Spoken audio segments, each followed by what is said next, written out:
Good morning, viewers. Welcome to Mellow Live.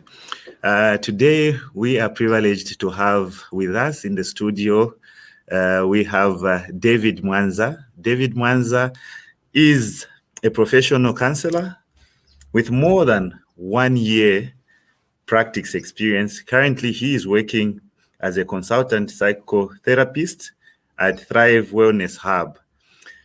Today, with me, David will be talking about depression. So, David, welcome to the program.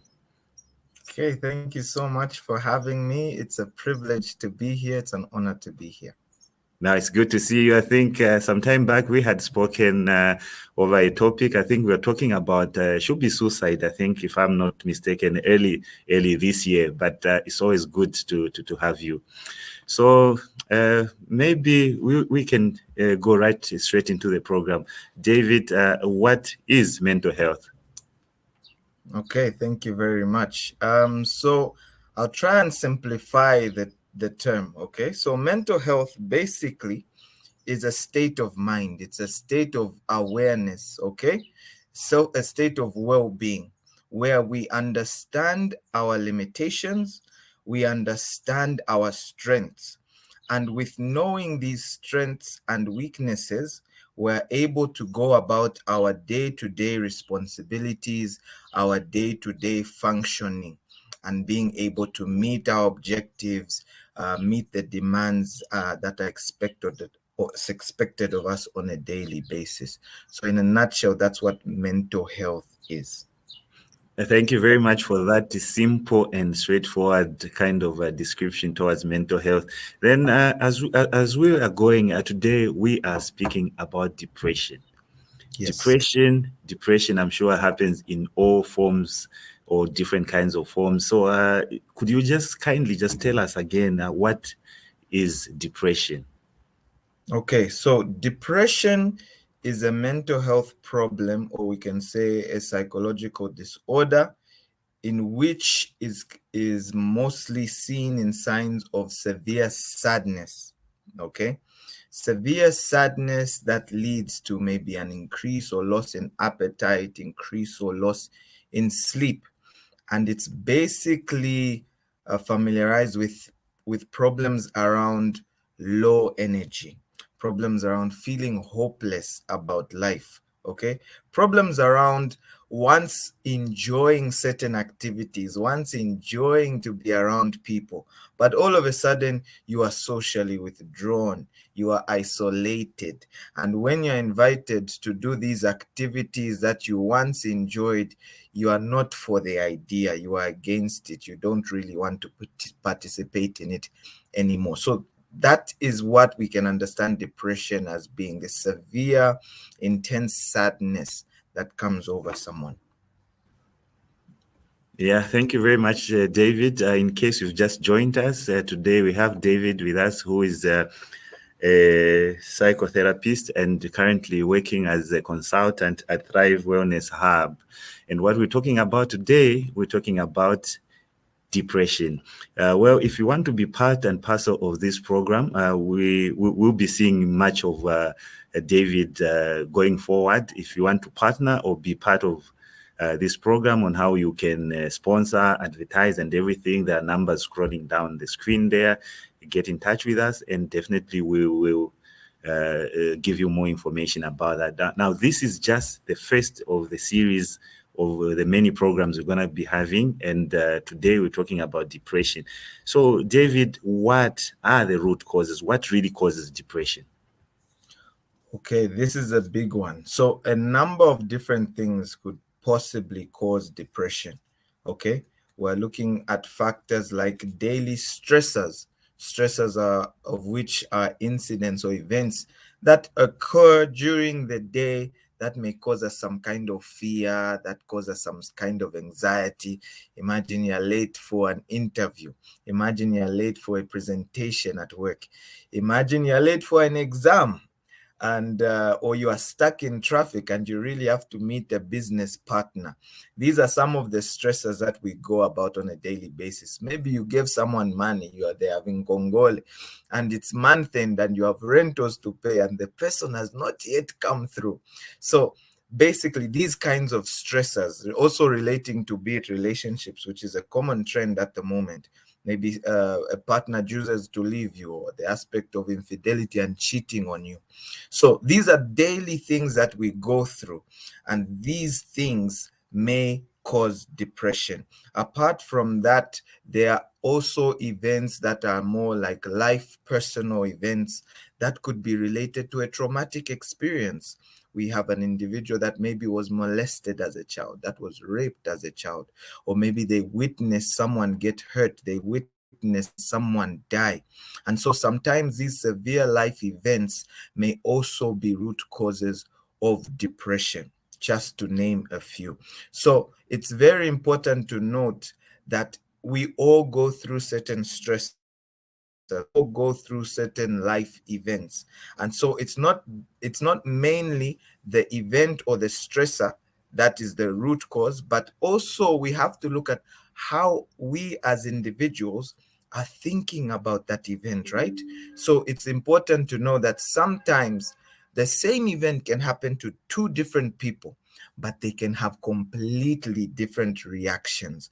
So when it comes to mental health and psychology, we look at what we call cognitive distortions. And these cognitive distortions are unhelpful ways that we as human beings sometimes think. I'll give you an example. A woman is cheated on by a man, and now when she looks at a man, what is registered in the head is all men are dogs. That is what we call an overgeneralization. She has not met all the men in the world, but particularly this one man who acted in a very silly way, disappointed her. And all of a sudden, now she sees all men as the same, all men as dogs. So, in the way we think sometimes, this is also a factor in causing and leading us into mental illness like depression, like anxiety, like suicidal ideation, and so on and so forth. I would also add in there substance use, be it alcohol or drugs. So you and I can have the same situation, sir. And let's say we both lose our jobs. For me, I say it's the end of the world. I'm going to drink my sorrows away. But for you, you say, I have lost this one. What skills do I have? What can I do to make a difference for my life? And you pursue something. The same thing has happened to us, but we're thinking about it in different ways. So, what am I saying? When it comes to causes of depression, it could be stressors of life, it could be severe events that happen in our lives, but also the way we think about life, the way we think about those events is equally a contributing factor. And that's the benefit of psychological services that we have with Thrive. That's the benefit of spreading awareness, that people will know that they can be empowered with skills that can help them think more helpful ways as they go through life and daily stresses and events that have happened to them. Yeah, thank you very much, David, for that. So you touched a little bit about because that was actually going to be my next question. You were asking about do we have treatment centers in this kind of thing, and in all that, maybe before we go into the treatment centers and all other services which maybe Thrive Hub offers, how can one treat depression? Okay, so I would address four different ways. One would be psychological services, just meaning seeing a professional therapist, professional psychologist. The other would be support groups. So this is a group of people with similar problems trying to navigate these problems together by providing support for one another, encouragement for one another, sharing how they overcame or are enduring that problem. The third thing would be family networks, or should I say social networks. These are your family, these are your friends. And lastly, I would say self care. Self care is basically taking care of yourself. Now, let me try and touch on these four. I'd started with professional help, professional counseling, or psychotherapy. So, this is where you have an outpatient treatment, meaning you're not maybe in a hospital or healthcare facility, but in maybe a confine of a private practice, or be it a phone call therapy. Given COVID and the pandemic, psychological services have had to innovate. We may not be able to meet you face to face because of restrictions. At least now the world is opening up. We as Zambia are opening up. But there's also the use and the initiative of using a phone call. Have a call with a professional therapist and talk about your problems. Get empowered with skills on how to navigate and work around those problems and problem solve them. Okay, so talking to a therapist, a mental health therapist, a neutral environment, free area where there's no bias, there's no judgment, and you get empowered and you get assisted depending on what kind of problems you're having. I had already touched a bit on the group therapy or support groups, where people with similar problems come together, encourage one another, support one another, and help each other navigate their specific problem. So in this case, be it depression. So professional to help you with depression, a support group to help you with depression.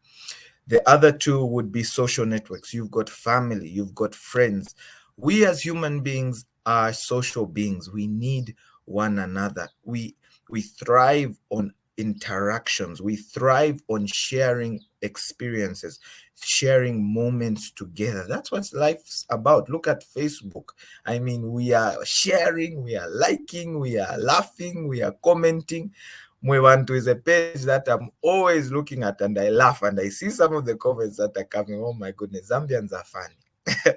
So social networks, very important. Your friends, your family, talk to them, share with them, interact with them. You need them. We need one another. And lastly, self-care. What is self-care? Self-care is our activities that we find meaning in. Okay, self-care are activities that are important to our well-being. What can these be? These could be basically just taking a shower in the morning, ensuring that you're eating enough food for the day, you are getting enough sleep. Okay, and now other activities within self-care are now more personal, enjoying activities. So sometimes we have work, which is stressful. Sometimes we are home, which is stressful. And to deal with stress, sometimes we need a third environment that is completely neutral. There is no stress. There is no demands put on us, but it's a place we can exercise. It's a place we can enjoy. It's a place we can breathe and think. And what examples are these? For me personally, football is my third space. Football is something I do for self-care. I play it, I watch it, I talk about it. It's very important to me. Exercise beyond football could be aerobics, could be some people do in yoga. I don't even know how to do that. It could be just taking a jog, it could be exercising, it could be taking a drive, it could be reading a book, it could be praying to the Lord God Almighty. Whatever is important to you, ensure that this is put in your day-to-day activities, because it's very important.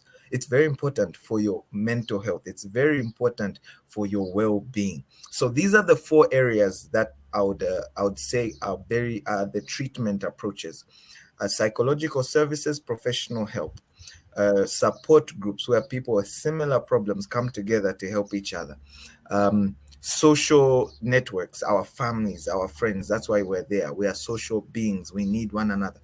And lastly, our self-care, the meaningful activities that bring us fulfillment in life, that give us meaning in life, that help us take care of our mental health. Those would be the four areas. No, thank you very much, David, for that. In case you've just joined us today, we're joined by David Wanza. David Wanza is a psychotherapist and currently is working as a consultant at Thrive Wellness Hub. So as we're going towards the end of the program, David, those services you mentioned, they're accessible, right? You're saying we can access them via online and everything, such kind of that. And if maybe you can just tell our viewers, where are you found, and do you need to make an appointment, for example? How do they get in touch with you? Okay, thank you very much. So The private practice that I'm working with, consulting with, is called Thrive Wellness Hub. Okay. We provide affordable, cultural sensitive, and effective psychological services for our community and the world at large. COVID has been a bittersweet pill, and it has opened us up to other countries to provide psychological services. It is very important to work on your mental health, to be empowered. It is not a sign of weakness, it is not a sign of shame. The main thing relating to mental health services is that there's a lot of stigma around being looked down on, being mistreated, okay, being seen as abnormal, which is wrong and is not the case. So we are providing capacity to provide these services, and even with the help of Mellow Media, they're providing us platforms to spread awareness about these things. So please reach out. So Thrive Wellness Hub, we have our contact number, which is 0967 281 923. I'll repeat it again, 0967 281 923. We provide a number of different services, of which include what I mentioned: face-to-face therapy. In this case, could be at our offices or could be in the comfort of your own home. Of course, masked up, of course, sanitizing our hands, that we come into your space, we come into your home, the convenience of your home, to share and to talk about life, to empower you with skills. Okay. And what kind of course, before I go on, the phone therapy. Because of COVID and its restrictions, we've innovated to providing teletherapy, phone therapy. Just call us on your phone, set up an appointment, and we are able to have therapy. So we deal with all kinds of issues related to substance use, as I mentioned before, suicidal thoughts, depression, like what we're talking about today, anxiety as well. Okay. And this could be for the average Zambian. Okay, this could be for someone going to work. And to talk about work, we are talking about, we also have we also have services related to employee adjustment programs. There is a lot of stress in the workplace. There is a lot of assistance employees need beyond financial and physical needs. They have psychological needs as well. And so we are coming in to provide a service for the corporate world to help these people navigate the stresses of life and bring out their maximum potential and maximum output in the work environment. We are helping adolescents, we are helping women, we are helping men, we are helping families. So this is family therapy, a career guidance for the youths. This is also women empowerment. We call it Women of Valor. And so when you look at our number, which is on WhatsApp, we have a catalog of which will show you these various services that we offer, the prices of which they are given at. And please feel free to reach out, spread the word. You may not need them, but you may know someone that needs them. Okay. So please feel free to spread the word, share the number, and let's get to talking. Let's get to making mental health a normal conversation to have, without the stigma, without the fear, without the shame. Because in as much as we want to change the world, we cannot change the world when we ourselves are not changed. And we are doing this by providing therapy. Thank you very much. No, viewers, there you got it. In case you just joined us, we're going towards the end of the program today.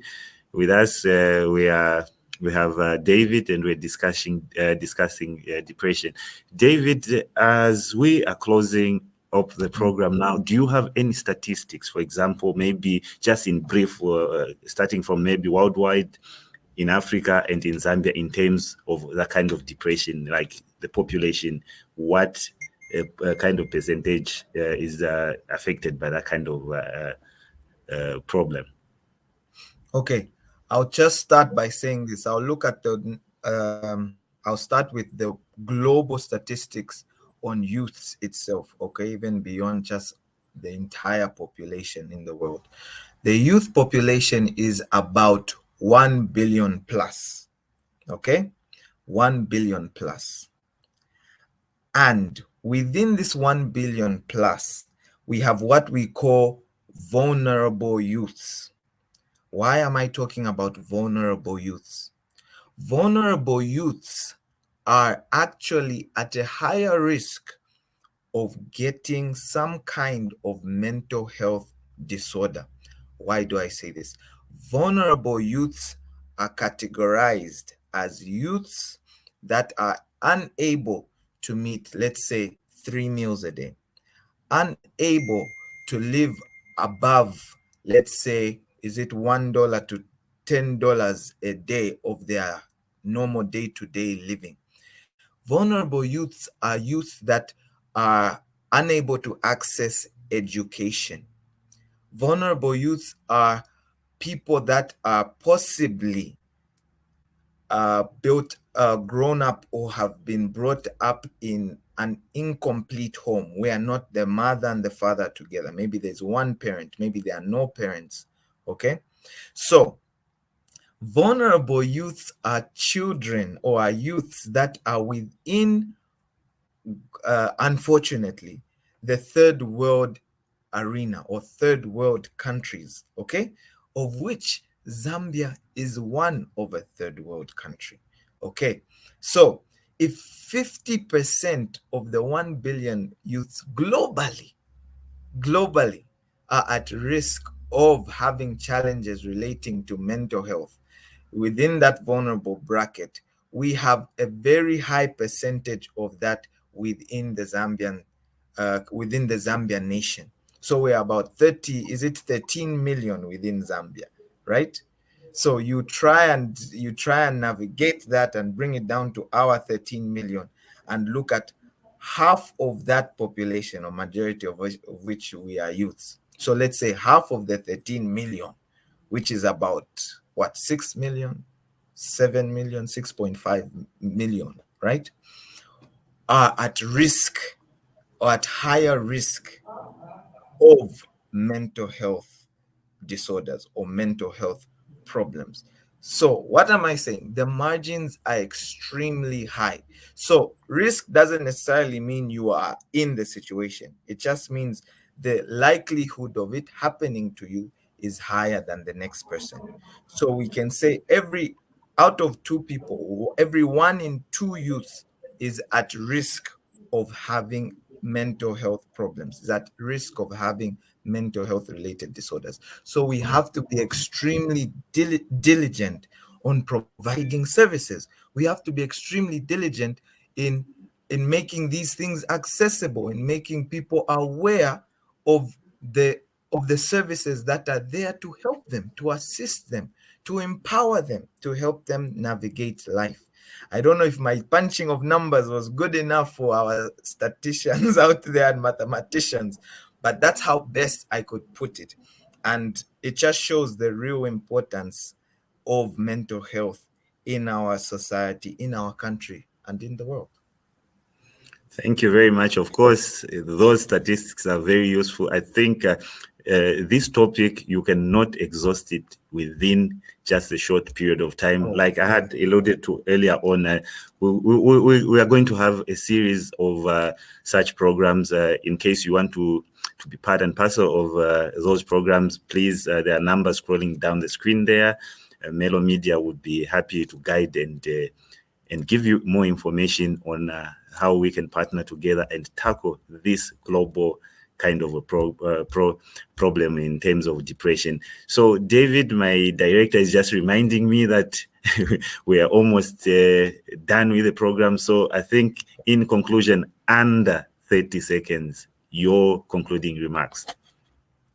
Okay, my concluding remarks are that as human beings, let's be kind to one another. Okay, just because someone next to you has a struggle that you think is small, it doesn't mean we should belittle it. Okay, you never know what your neighbor is going through.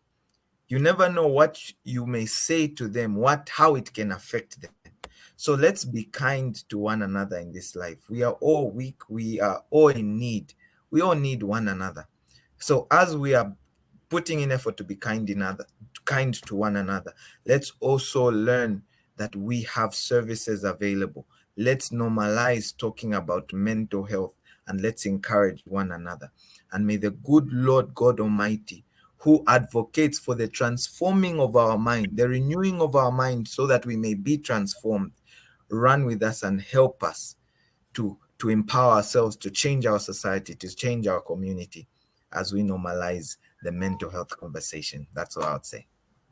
Thank you very much, David, for being with us, and we thank you for sparing time to just appear in this show. Definitely, as I said, we are going to have more of such shows to our viewers out there. Thank you very much for paying attention. Thank you very much for all your messages. And for those who want to be part and parcel of the program, please get in touch with us and we will share with you what we have and see how we can work together. So with that, I think we'll see you next time. And thank you, David, once more for coming, and bye-bye. Thank you. Bye-bye.